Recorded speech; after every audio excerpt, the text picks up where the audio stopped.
looking deep down the left side. Mendeville into the end zone. Touchdown!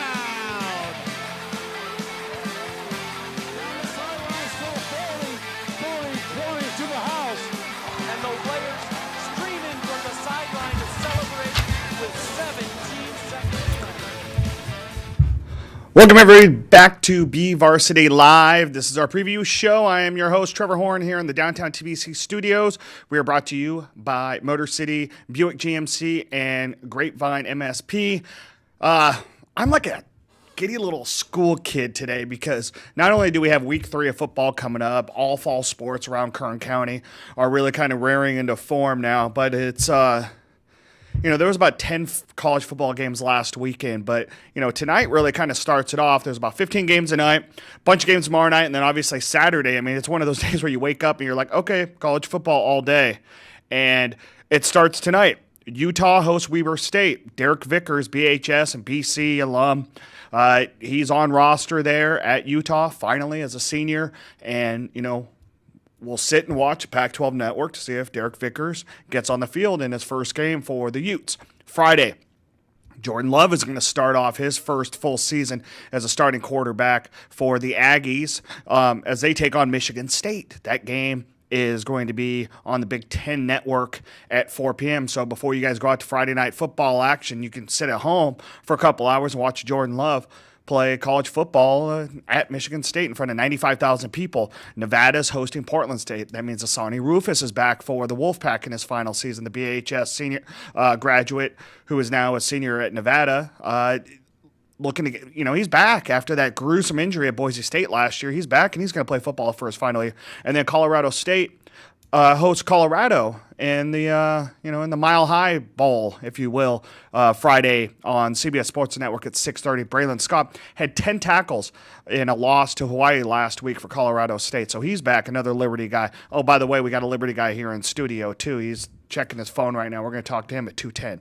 And then Saturday, Chris Barnes, another Liberty guy. Jeez, you think Brian Nixon knows how to coach these kids up? Chris Barnes, he's going to be starting as a junior for the Bruins as UCLA hosts Cincinnati. That game is nationally televised 4 o'clock on Saturday. So like I said, giddy little kid here when you think about all of the stuff that's going on with college football. Obviously, I'm a Boise State guy, so I'll be watching the Broncos play at Troy on Saturday. If you need me, you know where to find me. I'm on my couch. Isaiah, you know where that is. We've also got golf. A lot of golf going on. The Southwest Yosemite League has had 2 league tournaments already. Juliana Escobedo from Garces, she's the top golfer this year. She's shot 156 on those 36 holes. Clara Cornejo, her teammate, has shot 158 over those 2 rounds. Bethany Anderson from Stockdale shot a 158 as Stockdale has won both of those tournaments in the Southwest Yosemite League. And then also Jillian Galicia, Liberty, she had the top mark in the first tournament of the season. We'll be out there next Thursday at Sundale to check out the girls golfers in the Southwest Yosemite League in their 3rd league match next Thursday. Cross country next Wednesday. The East Bakersfield Invite out at Lake Ming. We'll be out there on Wednesday to see the top cross country runners. Larry Long has his Central Section rankings. He's got Ridgeview boys atop the rankings in the Central Section, and then on the girls side, McFarland, number 2 in Division I and overall, just behind Buchanan. That should go up and down all year. So it'll be really interesting to see how the Ridgeview boys, how Marcus Moda is going to do for Stockdale as an individual. A lot of stuff going on. Water polo, I know Garces BCHS played on Tuesday. A lot of stuff going on. We'll get into the highlights. Let's start off the week that was in the highlights first off with a rarity, and that's a Thursday night football game last week, South at Delano. Great stadium up there at Delano High. I should have eaten it at Elmer's. I don't know why I didn't. That's on me. The Rebels on the board first. Daniel Lomax, short run, early score for South, and they scored early and often at Delano. Here, Delano trying to punt away out of their own end zone. Caleb Peebles with the block. Lomax picks it up and takes it to the house. And quickly, I mean, we're talking 3 or 4 minutes into this football game. Rebels already have a 14-0 lead, and it just continued here. Bryson Aguirre drops back, fires, connects with Devion Williams, 39-yard touchdown strike, and the Rebels are just piling it on. A week after South had lost to Independence 53-49 in a game that went till 12:32 a.m. in the opening week. This was a quick one for the Rebels. Peebles this time picks it up and takes it to the house. Party. Martin reference. Sorry. I'm horrible. Rebels just rolling in this one over Delano. Delano had beat Chavez 26-22 in the opening week, but this one, it just went all Rebels. Ken Runau slips, glides, pure speed. Rebels rolling to the tune of a 60-6 victory over Delano. South will be at Golden Valley tomorrow night, and Delano will play at East. Both teams looking to pick up wins this week. South, we will, I shouldn't say that. We'll wait until the preview and prediction to tell you what we think of all the games coming up next week. Moving on, Friday night action. Garces was hosting St. John Bosco. The Braves are the number 1 ranked team in the United States by Max Preps. So while we go through these highlights, just remember that I told you guys that. So here he is, Joseph Campbell on the run. Pass tipped by Josh Alford, picked off by Pac-12 recruit Jake Noonan. And then Bosco gets on the board, top junior quarterback recruit in the United States, DJ Ualaga. Hands off to another Pac-12 recruit, George Holani. And then Garces with the ball, and the pocket just collapsed as Campbell is swallowed up by Raylan Goforth, another Pac-12 recruit. This is a reoccurring theme for Bosco. Another touchdown here. Keith Savage punches it in, and finally a chance to see that beautiful right arm for DJ. He throws it off to Hogarth, and the Braves roll 56-0. Here we had highlights. Highland hosting Shafter. This game got a late start because of that officer-involved shooting at the 99. Delayed this game for a while. But cool moment here. Saviano Velasquez greeted by his sister, who is enlisted in the U.S. Army, surprised him before the game. Cool moment as a U.S. Air Force vet.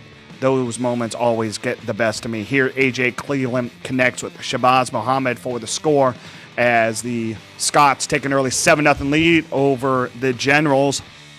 But this time, Cleveland gets picked off by Mario Rodriguez, showing off his speed. Nice little spin move here. Takes the ball down into the red zone. The Generals would score on this drive, and Shafter would end up pulling away late as the Generals defeated Highland 40-27. This game went really late. We didn't even get in the paper on Saturday. Had to go into our Sunday paper because this game lasted about 11:30. Still going on while we were doing the post-game show on Friday night. Highland will be at home against Kennedy, and then Shafter is at North. I'll be at that game tomorrow night. Here, Liberty taking on Ridgeview. And it was Sammy Stewart early on the opening drive of the game for the Patriots. Goes 26 yards to the house, untouched. Ridgeview now with the ball. Taj Wright hands off to Elijah Alexander Williams. Ball gets stripped out by Sloan Simpson. Ramon Henderson picks it up, takes it in 21 yards for the score. And just like that, it's 14-0 Liberty.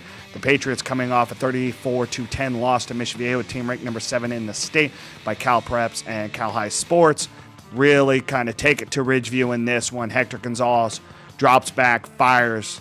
Connor Matzke already behind the Ridgeview secondary. Keeps going to the tune of a 74-yard touchdown just before halftime. So Liberty went into the half with a commanding 21-0 lead.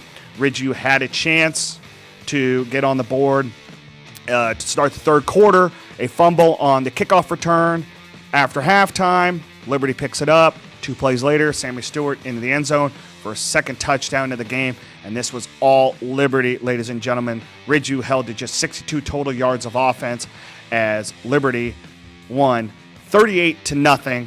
The Patriots are at home again this week against Clovis West, and Ridgeview will be on the road at Frontier in that rivalry game between Chris Bandy and his former mentor, Dennis Manning. More action here. We have volleyball on Tuesday. Garces taking on Bakersfield Christian. This is the first match of the season for Garces. They have 2 of the best outside hitters in the Central section in Layla Green and Perry Starkey, but it was a little rusty in the onset for the Rams. BCHS taking an early lead, but Garces comes roaring back. Perry Starkey right there. Nice touch. And the UC Davis commit cuts BCH's lead to 16-14. And then Starkey here on the serve with the ace, ties it at 17-17 in the opening set. And then Macy Ryder with the block, and Garces takes the first set 25-20 over Bakersfield Christian. In the second set, we go more Starkey, one of her match-high 20 kills, just too strong for the Eagles. And then Starkey once again gives the Rams a 13-11 lead here in the second set. BCHS would come back and tie it up 14-14 here as Alexander Johnson's kill gets BCHS excited, but Janet Dulich with the block, and Garces would take a 2-0 lead with the 25-22 second set. Both student sections getting into this one. Ben Urosic there in the front court. Noah Taylor, bunch of basketball players that you know, Isaiah, getting into it. Garces student section getting into it. Lexi Green there, you can see her. She was getting excited about it. And then here is Layla Green, who's going to Campbell next year on scholarship. And more Perry Starkey, another big kill. She had 20 on the night. And the Rams would roll. Final point coming. Excuse me, that is BCHS actually getting a point late. Nice hit there. Cuts the lead to 23-18. And then on match point, here comes Perry Starkey one more time. She didn't get it there, goes back up, finishes it off, and Garces would win 25-20, 25-22, 25-18. And ladies and gentlemen, those are the highlights of the week that was. We are going to take a quick break. When we return, Isaiah Hill, the Liberty senior point guard, made a big commitment on Tuesday. We'll talk to him about exactly what that was right after this.